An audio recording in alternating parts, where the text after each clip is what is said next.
I. American interest groups. American interest groups are diverse organizations that play a significant role in shaping public policy and influencing political decision-making at the local, state, and national levels, representing a wide range of constituencies and interests. These groups engage in various activities aimed at advancing their agendas, from lobbying lawmakers to mobilizing grassroots support. Here is an overview of some key types of interest groups in the United States. 1.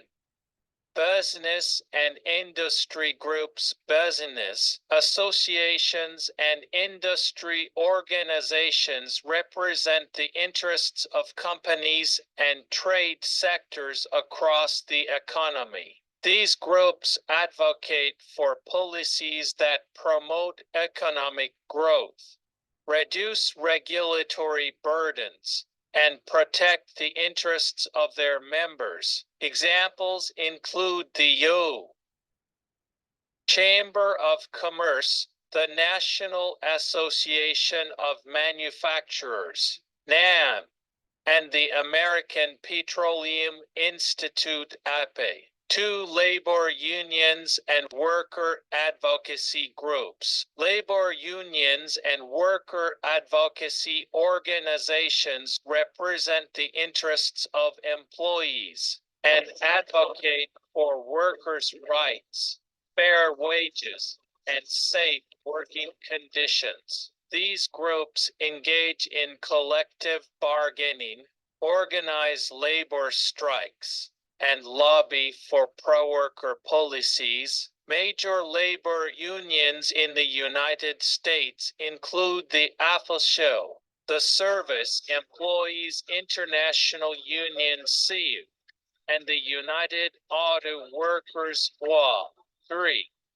Professional associations. Professional associations represent individuals in specific occupations or fields, advocating for their interests and professional standards. These groups provide networking opportunities, professional development resources, and advocacy on issues relevant to their members. Examples include the American Bar Association (ABA), the American Medical Association (AMA), and the National Education Association (NE).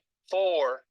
Environmental and conservation groups. Environmental organizations advocate for policies to protect natural resources, combat climate change, and preserve biodiversity. These groups engage in public education campaigns, litigation, and lobbying efforts to promote environmental conservation and sustainability.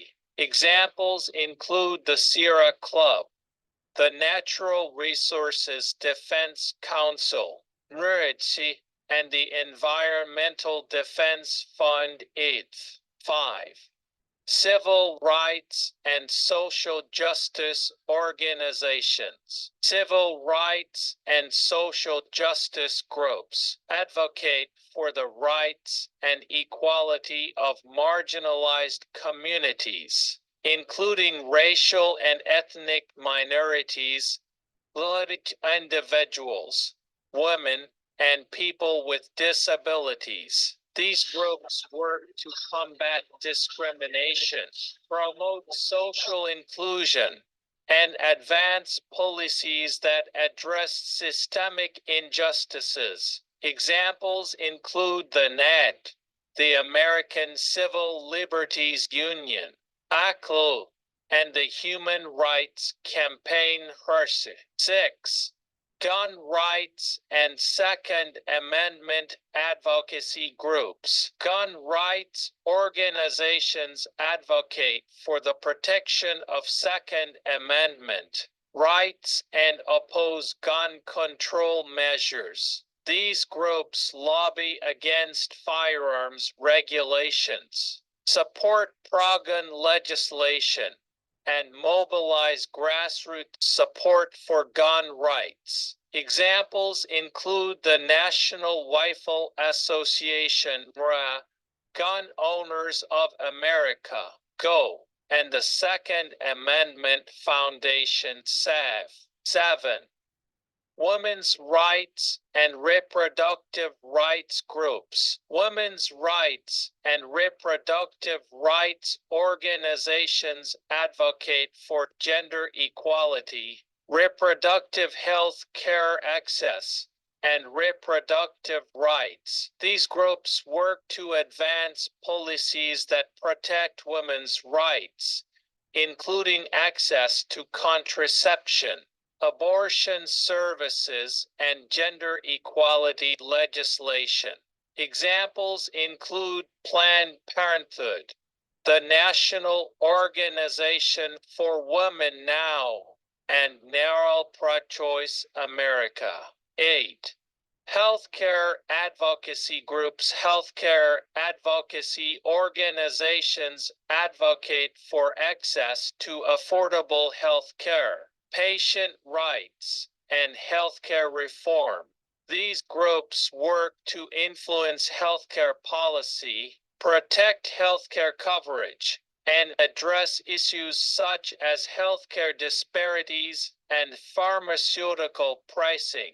Examples include the American Medical Association, AMA, ARB, and Families USA. 9. Consumer advocacy and public interest groups. Consumer advocacy and public interest organizations advocate for consumer rights, consumer protection, and corporate accountability. These groups work to promote consumer safety, fair business practices, and transparency in government. Examples include Public Citizen, Consumer Reports, and the Center for Science in the Public Interest to Spy. 10. Religious and faith-based organizations. Religious and faith-based groups advocate for policies aligned with their religious beliefs and moral values. These groups engage in advocacy on a wide range of issues, including social welfare, family values, and religious freedom. Examples include the Family Research Council, FIRST, the American Jewish Committee, AIT, and the United States Conference of Catholic Bishops, OCB. These are just a few examples of the diverse array of interest groups that operate in the United States. Interest groups play a crucial role in American democracy by representing the interests of various constituencies, providing avenues for political participation, and shaping the policymaking process through advocacy and mobilization efforts. Interest groups in South Korea. Interest groups in South Korea, like in many other countries, play a significant role in shaping public policy, influencing political decision-making, and representing the interests of various constituencies. South Korea's interest groups span a wide range of sectors and issues, reflecting the country's dynamic economic, social, and political landscape. Here is an overview of some key types of interest groups in South Korea. 1.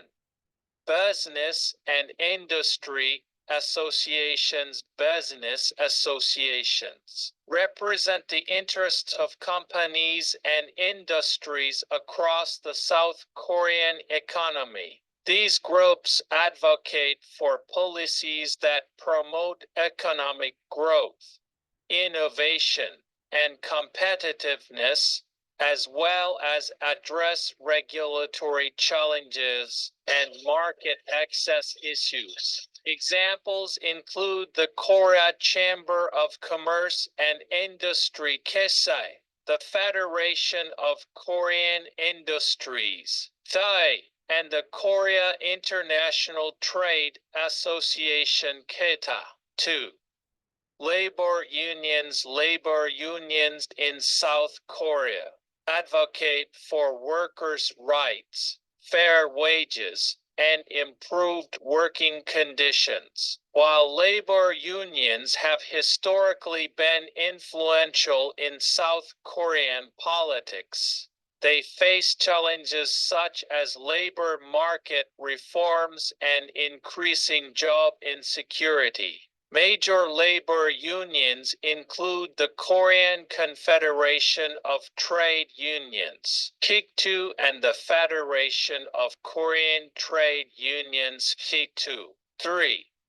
Professional associations represent individuals in specific occupations or fields, advocating for their interests and professional standards. These groups provide networking opportunities, professional development resources, and advocacy on issues relevant to their members. Examples include the Korean Medical Association, KMA, the Korean Bar Association, KBAI, and the Korean Teachers and Education Workers Union. 2. 4. Environmental and conservation groups. Environmental organizations in South Korea advocate for environmental protection, conservation, and sustainability. These groups work to address issues such as air and water pollution, deforestation, and climate change, as well as promote renewable energy and environmental education. Examples include the Korean Federation for Environmental Movement, KEM, and Green Korea United. 5. Consumer advocacy groups. Consumer advocacy groups in South Korea work to protect consumer rights, promote consumer safety, and hold businesses accountable for fair practices. These organizations engage in consumer education, product testing, and advocacy on issues such as consumer fraud, product safety, and consumer finance. Examples include the Korea Consumer Agency, KA, and the Korea Consumer Federation, KCIV. 6. Human rights and civil liberties organizations. Human rights and civil liberties organizations in South Korea advocate for the protection of fundamental rights and freedoms, including freedom of expression, assembly, and association. These groups work to address issues such as government censorship, discrimination, and police brutality, as well as promote accountability and transparency in governance. Examples include the Citizens Coalition for Economic Justice (CID) and People's Solidarity for Participatory Democracy (PSTD). 7. Women's rights and gender equality groups. Women's rights organizations in South Korea advocate for gender equality, women's empowerment, and the prevention of gender-based violence and discrimination. These groups work to address issues such as workplace gender inequality, reproductive rights, and domestic violence, as well as promote women's political participation and representation. Examples include the Korean Women's Association, United Qual, and the Korean Women's Development Institute KUDAE. 8. Youth and student organizations. Youth and student organizations in South Korea advocate for the rights and interests of young people, including issues such as education, employment, and social welfare. These groups mobilize young activists, organize protests and demonstrations, and engage in advocacy on issues affecting youth and students. Examples include the National Union of Students in Korea, NUSK, and the Korea Youth Work Agency KUA. 9. Religious and faith-based groups. Religious and faith-based organizations in South Korea represent various religious denominations and faith communities, advocating for policies aligned with their religious beliefs and values. These groups engage in social welfare activities, religious education, and advocacy on issues such as religious freedom and moral values. Examples include the Christian Council of Korea, Sikh, and the Buddhist Jogi Order. 10. Industry-specific and issue-based groups. South Korea also has a variety of industry-specific and issue-based interest groups that focus on particular sectors.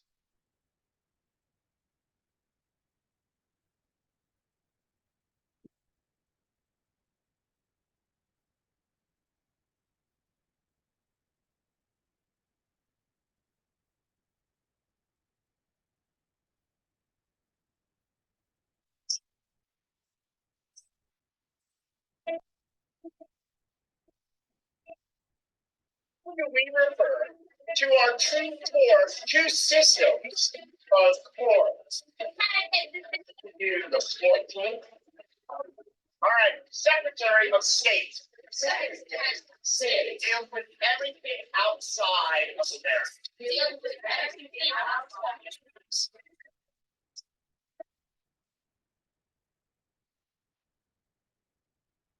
Hi, and welcome back to Mr. Raymond's Civic COC Academy, where today we will be looking at political interest groups. So last time we learned about the media's role in shaping political campaigns and the candidates and government policy, and this time we are going to finish up the same benchmark, looking at the impact that individuals and interest groups have on monitoring and influencing the government. Now, we've already spoken a few times about how important it is for regular citizens to get involved in creating the government that we have by voting and speaking out on the issues. After all, we have a Republican form of government, which means we elect representatives to run the country and the state governments. So how can you do your part? Well, for one thing, we need people to run for office. Remember, in America, we have hundreds of thousands of elected positions. Can you imagine what would happen to our government if no one wanted to run for office? It would just stop working. And we don't just need people to run for president or for the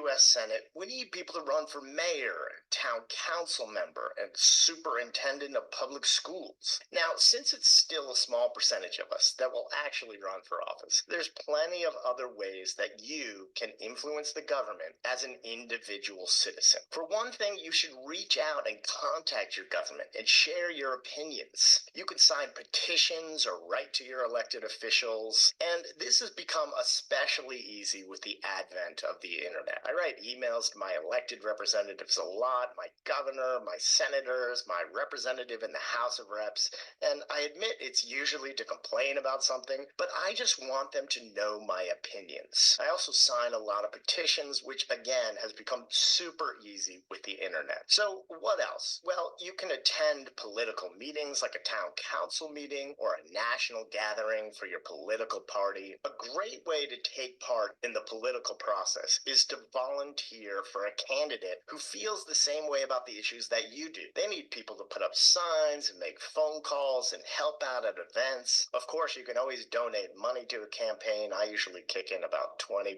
And if nothing else, you better vote. Now, for those of us who want to go a step further in having our voice heard, we join what are known as interest groups. And you need to know the definition for the test. An interest group is a group of individuals with common interests who try to influence the government and what is known as public policy. Now, public policy is another word that you need to know for your exam. A policy is a plan of action to do something. And public policy is a plan that the government enacts to solve some type of problem for the people, for the public. Here we see a little flowchart about how public policy works. First, the problem has to be identified, and then research and formulation for some way to solve that problem. Next, the government will usually pass legislation to carry out this plan, and finally, a review is done to see if the policy was successful, and then we move on to the next problem. So why do millions of Americans join interest groups? Well, for starters, there is what is known as strength in numbers. The government is much more likely to listen to us if we are coming to them as a group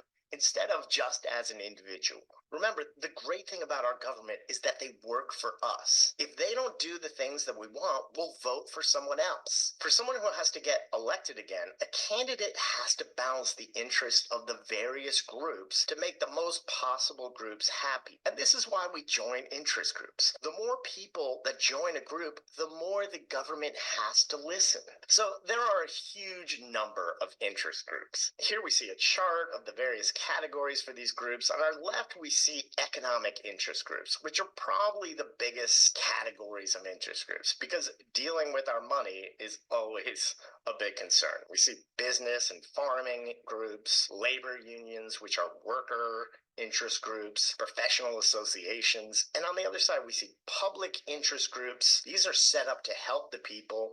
We see ideological interest groups such as religious or political. But let's take a closer look at some of these groups. Many companies and industries will start their own interest groups to try to make sure that the government is passing laws that will help their business. Besides the business owners, the workers also have their own interest groups, and these are known as labor unions. For instance, I am a member of a union that's just teachers in my city. There's also economic interest groups for people who do the same job, such as lawyers. And again, all of these interest groups are looking out for the financial well-being of their members. For instance, a labor union is probably going to want better wages and working conditions for its members. So a huge portion of interest groups are focused on making sure that the government helps us economically. However, there's also a large number of interest groups that are involved in just helping people, and these are known as public interest groups. Environmental groups are a great example of public interest groups. Their purpose is strictly to improve conditions for all people, and many of them, such as the Sierra Club, promote a wide range of environmental issues. Some interest groups, however, are known as single issue groups, which means they have one goal that they focus all of their energy into. Examples would be the NRA, or National Rifle Association, and their only goal is to protect their Second Amendment rights, which ensure ensures them the right to bear arms, which basically means own guns. Another example of a single issue group would be MAD, Mothers Against Drunk Driving, which pretty much, as you can guess from the name, has one goal in mind, and that's to stop drunk driving. There are other groups that promote issues for a specific portion of the population, and some of their successes speak to the power of these groups. One of these is the NAACP, which stands for the National Association for the Advancement of Colored People. And this group played a huge role in the civil rights movement of the 1960s, and it's still very active today. Another group, NOW, or the National Organization of Women, has helped promote equality for women and continues to battle for women's issues in Congress. So you might be thinking that interest groups sound very similar to political parties. And while interest groups have similar goals to political parties, they are actually different. Political parties have one goal, and that is to get their party members elected, get them into office, while interest groups will work with whatever party is more open to their ideas. And their main goal is to get laws passed. Here we see a poster that is poking fun of interest groups and the lobbyists they use, which we'll be going over in a minute, spreading money from the Republicans to the Democrats, and this is a theme that we're going to come back to in a minute. So remember, the main goal of interest groups is to influence policymakers. And by policymakers, I mean lawmakers or legislators. And there are several methods that they use to accomplish their goals. These include lobbying, electioneering, litigation, which means bringing a lawsuit against someone, and gaining public support or publicizing. And if you're taking notes, you might want to write these down. But we are going to look more closely at all of these. Let's start with electioneering, which basically means influencing elections. So as I said before, interest groups are different from political parties because their main focus is getting laws or policies passed. However, that doesn't mean that they don't favor candidates or parties in elections. Interest groups will donate large sums of monies to whatever candidate's campaign is promising to support their interests. Here we see a chart of donations to political campaigns broken down by the type of interest group